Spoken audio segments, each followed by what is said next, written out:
Olá, este programa está sendo produzido com os recursos do PROAC.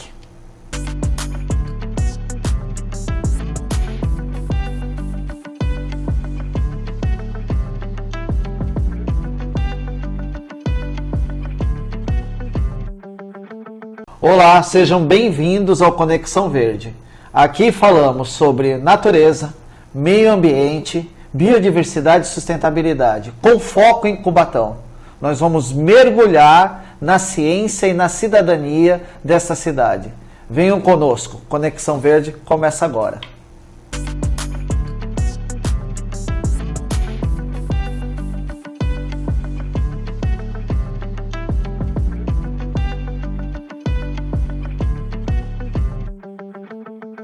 Estamos aqui hoje falando com o Carlos Olegário. Carlos Olegário veio participar de um programa, que é o nosso programa Conexão Verde, é um programa que fala de ciência, tecnologia e principalmente meio ambiente. Nós vamos falar de sustentabilidade e hoje eu trago o Carlos justamente para a gente discutir a questão de segurança e falar um pouco de Mata Atlântica, né? Falar de trilha e tudo mais. O Carlos Olegário, ele é técnico em meio ambiente, técnico de segurança do trabalho. Aliás, o Carlos tem tanta formação que às vezes eu me perco. Carlos, tudo bem contigo, meu irmão? Tudo bem, professor, graças a Deus. Muito obrigado pelo convite. É uma oportunidade única, né? Estar aqui falando de um assunto que a gente gosta tanto, que a gente vive e que a gente tem certeza que vai ajudar muitas pessoas a quebrar mitos aí sobre trilha, sobre ecoturismo, sobre aventura e também sobre segurança, que é muito importante. Obrigado, Carlos. Carlos, a gente sabe que você é monitor, né? O pessoal não te conhece, mas sabe que você é monitor autônomo, que você faz trilhas aqui no Parque Estadual Serra do Mar. E a gente sabe de alguns riscos. Quando a gente faz trilha, hoje, as pessoas têm aquela velha história de que a natureza eu posso acessar sem nenhuma preocupação? Ou eu tenho que ter uma preocupação? Quais os cuidados? O que você vem como recomendação com relação ao acesso à trilha? Porque a gente sabe que acontece muito acidente, as pessoas se perdem na mata, e isso acho que está ligado a uma cultura antiga de que eu posso tudo, e a gente não pode tudo na natureza, né? Exatamente. Da mesma forma que o senhor falou, faço coro com a sua fala, a segurança em trilha é algo inegociável. Quando a gente fala sobre trilha, quando a gente fala sobre ecoturismo, sobre o turismo de aventura, que já representa 30% do turismo no Brasil, 30% das pessoas que vêm buscar turismo no Brasil buscam turismo na aventura ou na natureza, são pessoas que estão de fato preocupadas em fazer um turismo com segurança. E esse turismo com segurança não é um turismo que pode ser feito à revelia, né? Apenas entrar na trilha, entrar na mata, um raft, independente da atividade qual seja, a regra número 1 é a segurança. O esporte de aventura, obviamente, ele é um esporte de risco. E quando ele não é praticado com segurança, ele está colocando as pessoas em risco. Então, é inegociável a segurança. Quando você fala desse ponto que é inegociável a segurança, a gente cria parâmetros de segurança para que a trilha ou a aventura seja feita de forma segura. Posso citar aqui diversos, mas eu falo principalmente da questão da roupa, do preparo físico, da questão da saúde da pessoa, né? A trilha é um local totalmente acessível, mas se a pessoa tem um problema cardíaco, dificilmente a pessoa vai conseguir fazer uma trilha de longa distância, 5 horas, 3 horas, com nível de elevação muito alto, né? Então, são alguns dos pequenos itens. A gente fala também a questão do local ser um local seguro. Eu só faço trilha legalizada, buscando justamente a segurança do visitante, para que ele não tenha surpresas inconvenientes aí durante o seu percurso, sua aventura. Hoje a região de Cubatão ela oferece essa parte de turismo ambiental muito grande, né? Aliás, a gente vem percebendo que a questão turística em Cubatão ela precisa ser um pouco mais explorada, porque ela tem uma região extremamente linda, maravilhosa, onde envolve o manguezal, onde a gente tem a restinga, né? E o manguezal com essa questão voltada para a conservação, que a gente sabe que o manguezal é extremamente necessário para a nossa região. É uma área que a gente fala que é de carbono azul, que retém muito carbono da atmosfera, e falando em mudança climática, a gente tem que falar em preservação de manguezal. Sim. E que a gente tem algumas instituições, como a gente já falou aqui da Thaís, do projeto Manguezal Vivo, mas eu tenho vários outros projetos, a ONG Nundaer, do Projeto Guará Vermelho, a própria Renê com a canoagem da AMAC, né? Eles fazem um trabalho muito bacana voltado para a preservação e conservação de manguezais. Isso. E que pode ser explorado a partir de ecoturismo, porque a gente tem a ave símbolo, que é o Guará, né? E hoje um dos turismos que mais cresce no mundo é a observação de aves. Isso, birdwatch, né? Birdwatch. Eu acho chique falar birdwatch, não falo inglês, né? Mas observação de aves. A observação de aves não para de crescer, é um turismo que o pessoal investe bastante, né? Sempre tem um bom equipamento, né? É um turismo caro, mas todo mundo consegue fazer. Você consegue fazer observação de árvores com um simples celular. Sim. Mas claro, se você quiser investir numa câmera com um zoom, igual aqui o pessoal da televisão tem, você consegue. Né? Você consegue resultados melhores. Sim, você vai fazer, além da observação, você faz também as fotos, né? Isso. Eu tenho um colega, um professor, que ele é birdwatching, né?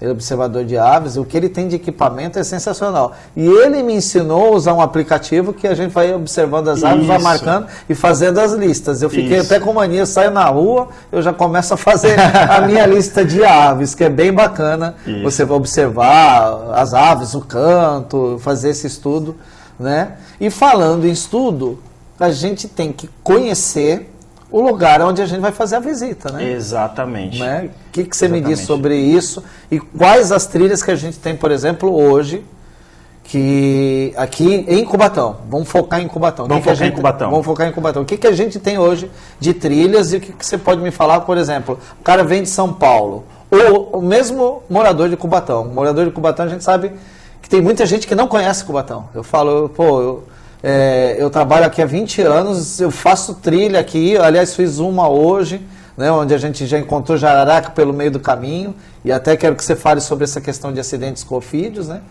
Mas o que eu tenho que fazer? Eu posso fazer qualquer trilha, quais são as trilhas de Cubatão, e o que o estudo vai me trazer com relação a isso? Legal. São muitas perguntas em uma só, mas vou tentar responder. E você vai me lembrando as que eu não respondi. Pode deixar. Primeiro, a questão de trilhas em Cubatão. Né? Vamos focar em Cubatão. No Brasil, nós temos mais de 3.500 trilhas legalizadas. O que é uma trilha legalizada? É uma trilha onde você faz um pré-cadastro, é uma trilha que tem uma segurança, uma portaria, ou seja, alguém sabe que você está lá, né? Você deu o seu nome. É uma trilha legalizada. Em Cubatão, nós temos aproximadamente 7 trilhas que podem ser feitas de forma legalizadas, né? Tem trilhas para todos os níveis. O professor ele perguntou, qual trilha eu posso fazer? Eu vi lá, achei o nome bonito, vou fazer essa trilha porque eu achei a foto bonita. Calma, que nem Mário Sérgio Cortella diz, né? Cautela, né? Não é bem assim. Existem trilhas que, muitas das vezes, ela não é recomendado para certo público, né? Posso citar, por exemplo, né? Eu tenho uma criança de 5 anos. A criança de 5 anos, ela não sabe ainda se ela anda ou se ela vai no colo do pai. Se ela vai no colo do pai, já não é recomendado para que a criança faça essa trilha. Porque, por exemplo, eu cito a Lagoa Azul, já dizendo o nome da primeira e a mais famosa da cidade. É uma trilha que tem um grau de elevação muito alto, quase 200 metros referente ao nível do mar, um pouco mais referente ao nível do mar, de altimetria. Então é uma trilha que vai exigir bastante de esforço físico. E você tem que subir utilizando o corrimão. Então, se você está com uma criança no braço, a gente aumenta o nosso potencial de risco. Então, tudo indica que aquele pai, aquela mãezinha, vai cair com a criança, colocando a sua vida em risco e a vida da criança.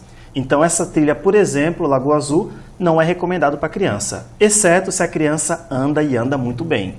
Se ela cansar, ela não pode ser. Aliás, o degrau é alto, né? Isso, são degraus elevados. Quando a gente parte ali do ponto 50% em diante, a gente tem desníveis, degraus que são assimétricos, outros já são desnivelados, então vai fazer com que a pessoa esteja se colocando em risco, então não é recomendado. Carlos, mas eu quero fazer, não sou trilheiro, não sou aventureiro, estou começando agora. A que você fez com seus alunos, a trilha do Tipe, trilha do Poção, Passareúva, são trilhas mais tranquilas, trilhas que a gente tem uma base de apoio muito próxima. A nossa base ela é bem aproximada ali da onde é a trilha, então se tiver uma necessidade de um atendimento, um resgate, que é possível acontecer na trilha, a gente vai ter um respaldo muito maior. A gente tem trilha onde a gente tem um nível um pouco mais elevado também, a trilha do Véu da Noiva, que fica em Cubatão. É uma do trilha, Perequê, né? A do Perequê, dentro de um parque.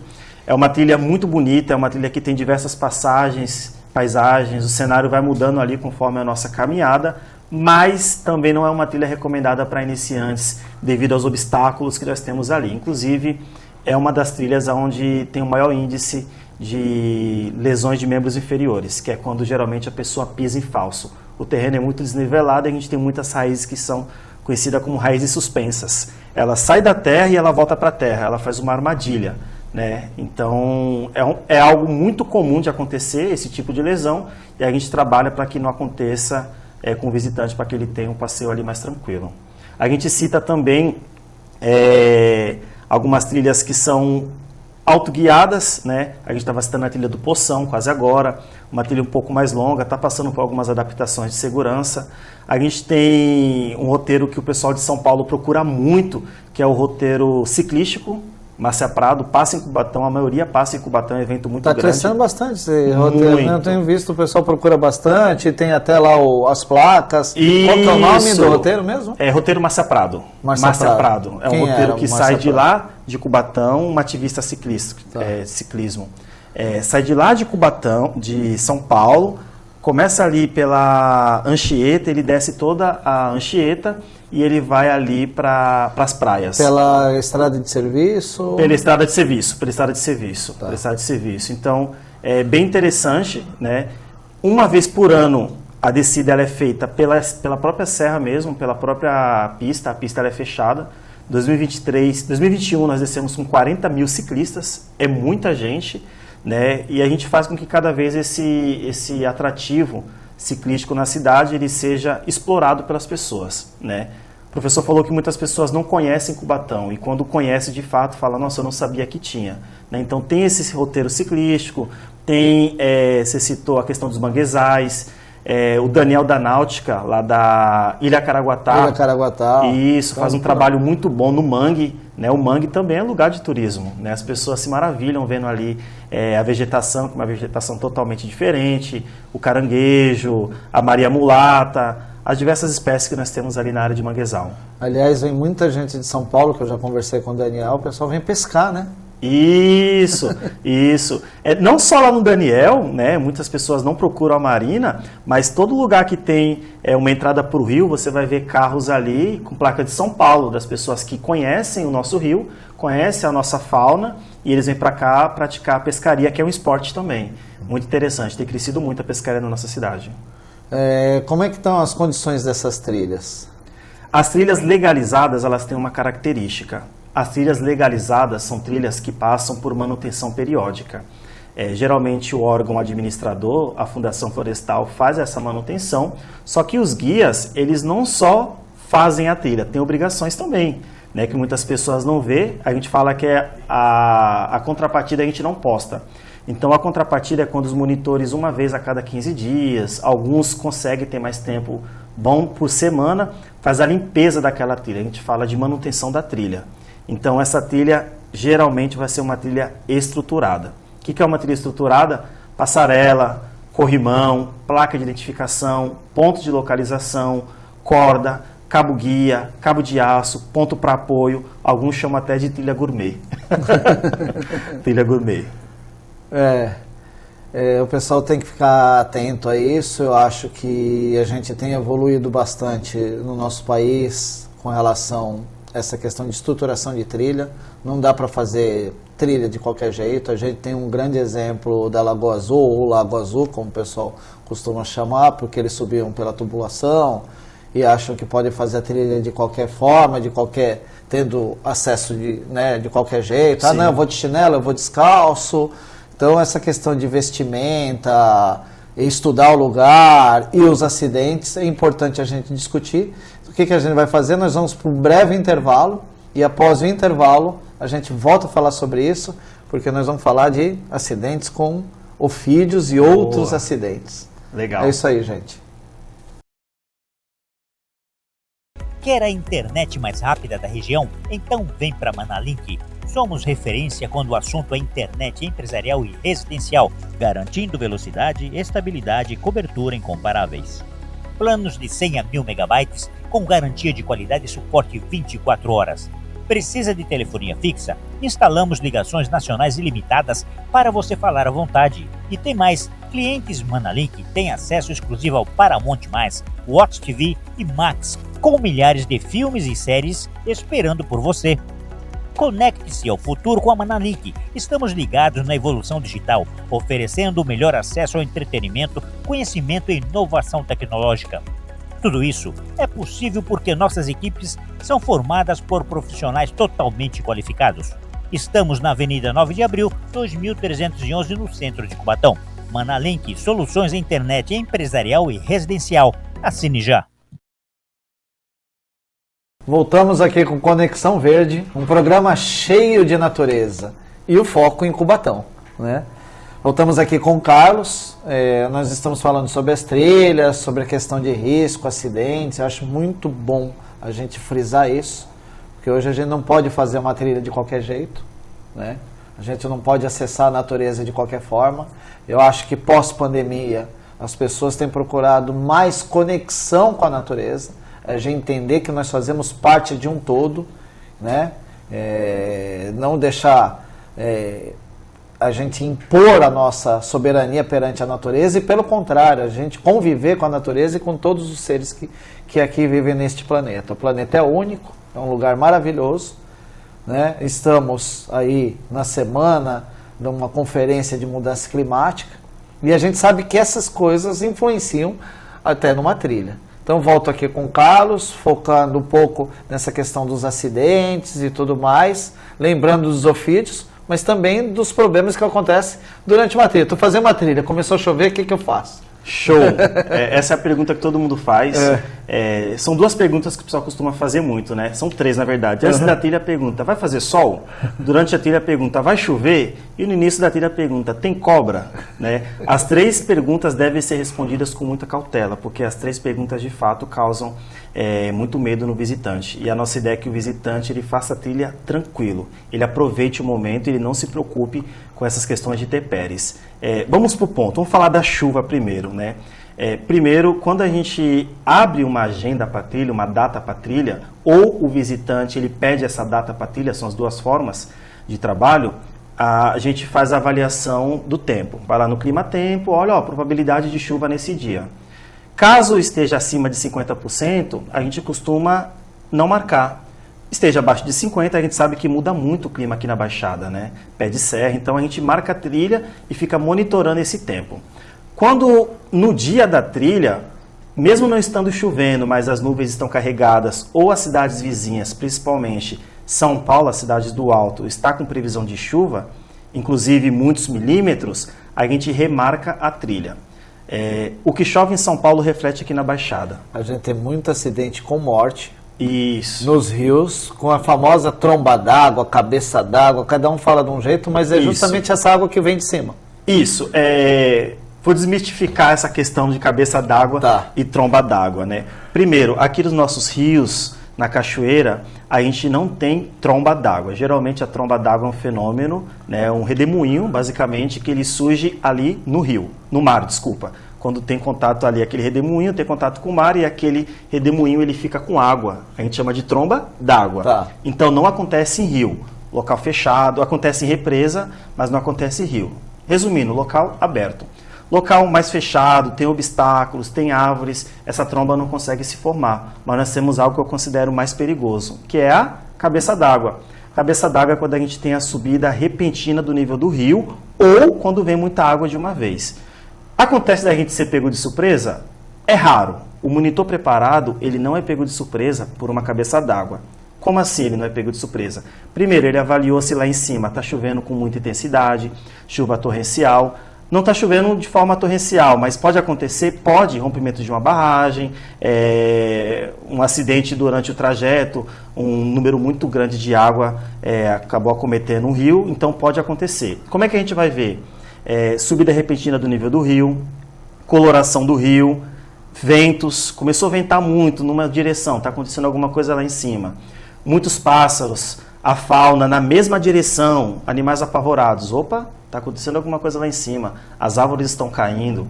Você está ali no rio, você percebe que a água começa a vir um pouco turva. A água está sendo contaminada de forma repentina. Pode estar vindo uma cabeça d'água. O que mais? Você está na água ali, pequenos dejetos começam a vir. tudo indica que vai ter uma cabeça d'água, né? Então, o monitor ele tem que ficar com um olho no peixe e um olho no gato, né? Fica olhando ali os visitantes e fica olhando também o céu, fica olhando ali ao seu redor para que não seja cometido. Nesses 7 anos, graças a Deus, eu nunca presenciei, nunca tive que sair correndo porque eu tive um cenário como esse. Mas já tirei meu pessoal da trilha porque percebi que estava mudando. Discordaram, ficaram bravos, mas quando chegamos no ônibus, a chuva começou de forma torrencial, muito rápido. Inclusive foi lá na Praia Grande. Eu já vi, passou até na mídia local falando de Guariúma, de acidente com morte, Perequê, lá no Curucutu, lá no Itaém. Então a gente sabe que de vez em quando aparece, principalmente no verão, né? Que a gente tem maior incidência de chuva, né? Se o senhor me permite, nesse dia que o senhor citou, foi o único dia que nós tivemos, infelizmente, mortes na Praia Grande, no nosso núcleo, Itutinga-Pilões. Tivemos morte no Perequê, numa parte que não era atendida ali pelo núcleo, uma parte que o visitante podia ir, não tinha nenhuma forma de cadastro. Acesso livre. Nem cadastro teve, né? Nesse dia morreu um casal e morreu também uma pessoa tirando selfie um pouco acima na Cachoeira da Fumaça, também de forma ilegal. O que chamou muita atenção foi que nesse dia a previsão para chuva era bem grande, era bem alta a previsão de chuva, muitos milímetros em pouco tempo. Muitas pessoas, infelizmente, esperam até o último minuto para sair ou do rio, ou da praia, ou da cachoeira, e é onde acontece o acidente. Em todos esses casos, a chuva não veio de uma vez. Ela veio de forma tranquila e ela foi aumentando e intensificando. Como não eram trilhas guiadas, as pessoas ficaram até o último minuto, aonde veio a ter esses óbitos em potencial. Então foi algo muito triste para o turismo, independente se estava com guia ou não, foi algo muito triste para o turismo da nossa cidade e para o estado, que todo mundo ficou sabendo. Bom, você falou da chuva, da água, vamos só ir para os ofídeos, para as cobras? Vamos.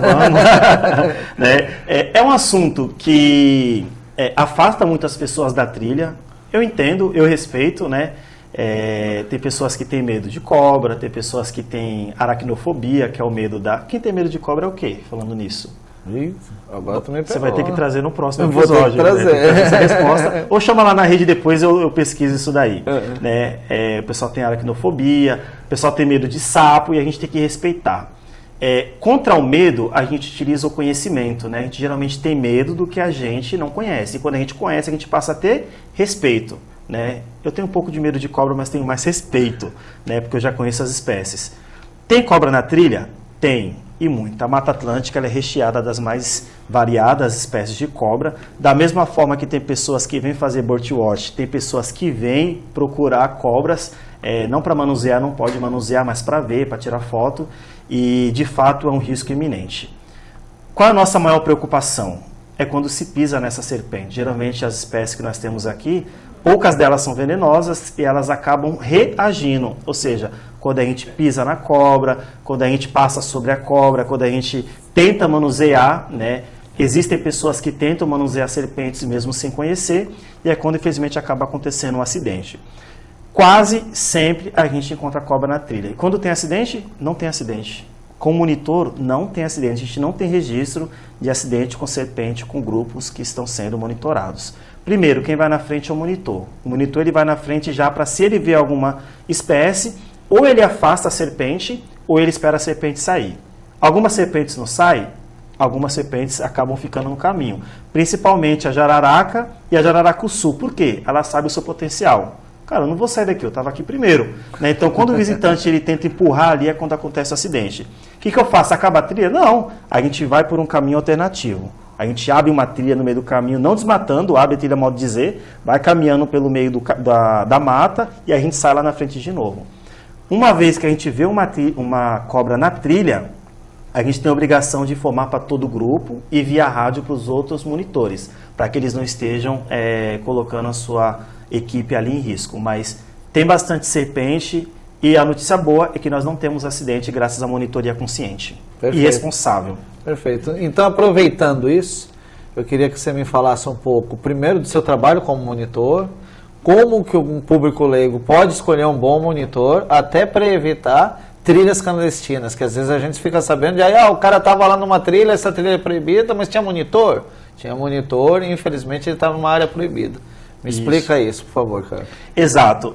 São duas questões muito importantes, né? A gente já falou no primeiro bloco da trilha como escolher e do monitor como escolher. Mas todo mundo não é monitor? Não é fácil escolher só um monitor?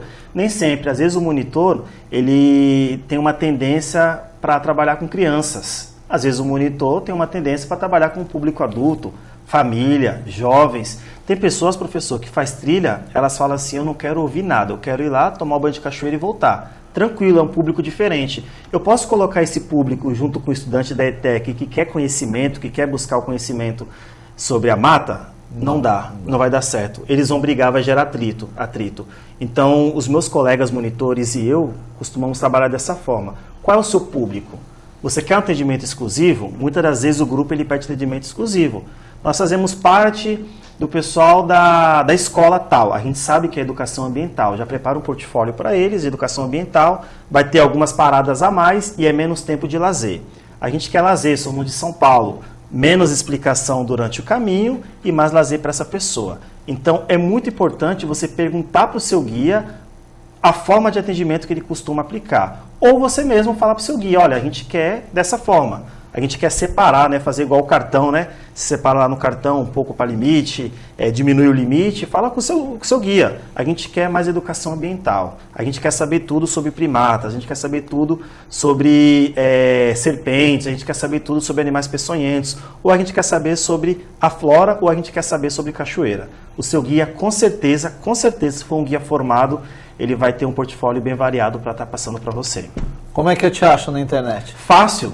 HCL Trilhas, né? O pessoal pergunta se como é que fala? Uma equipe, se são várias pessoas, o HCL, né? O HCL é de Helena, Carlos e Lindy, a minha família, né? Foi o primeiro nome que eu coloquei ali, né? Já para a mulher também sentir um pouco participante, né? Embora ela não seja tão amante das trilhas, mas as siglas ali da minha família. HCL Trilha, a gente está no Instagram, a gente está no site da Fundação Florestal, coloca lá diretamente no Google, Fundação Florestal. Um detalhe, é muito importante, dentro da escolha do guia, saber se o guia realmente é credenciado. Porque muitas das vezes o guia ele não é credenciado. Todo mundo pode colocar uma página no Instagram e falar, faço trilhas, o valor tal, guia responsável. As pessoas vão atrás. Mas pede para ele o registro dele, o guia tem um registro na Fundação Florestal. Ele tem boa avaliação, dá para colocar estrelinhas lá. Eu tenho 5, tá? Parabéns. Eu tenho 5, dá para colocar as estrelinhas, dá para colocar lá para saber, fazer uma peneira, se esse guia tem equipamento de salvamento, se esse guia é responsável, se ele está preparado para atender o grupo escolhido. A gente, na internet, para vocês terem uma ideia, você procura lá na Fundação Florestal, você tem o Ingressos Parques Paulista, Isso. Você vai escolher a trilha ou parque que você quer visitar. Dentro da escolha, você vai ver lá os monitores credenciados, que são os monitores autônomos. São vários. São vários. A gente tem os monitores de biodiversidade e os monitores que ficam no parque, que são da Fundação. Geralmente eles fazem até, às vezes, acompanhamento numa autoguiada, tá? Mas eu tenho um monitor especializado, que é o que vai levar numa trilha, que vai dar atendimento, que vai dar todo esse cuidado numa trilha. Eu quero agradecer ao Carlos pela sua presença. Já. Eu quero agradecer, viu, Carlos? Obrigado, viu, meu irmão? Eu que agradeço. Eu que agradeço. A gente tem que entender uma coisa, pessoal. A natureza é bela, é maravilhosa, mas a gente tem que cuidar dela. E quando a gente tem pessoas especializadas que vivem disso, que fazem da sua vida um prazer para os outros, levar, atender as pessoas, a gente tem que respeitar tanto as pessoas quanto a natureza. Então eu não posso fazer as coisas de qualquer jeito. A gente tem que levar as coisas bem a sério. E a natureza a gente tem que levar a sério. E Cubatão tem um baita potencial turístico, do ecoturismo, e a gente tem que investir nisso, tá? O Conexão Verde fica por aqui e eu agradeço a presença de todos.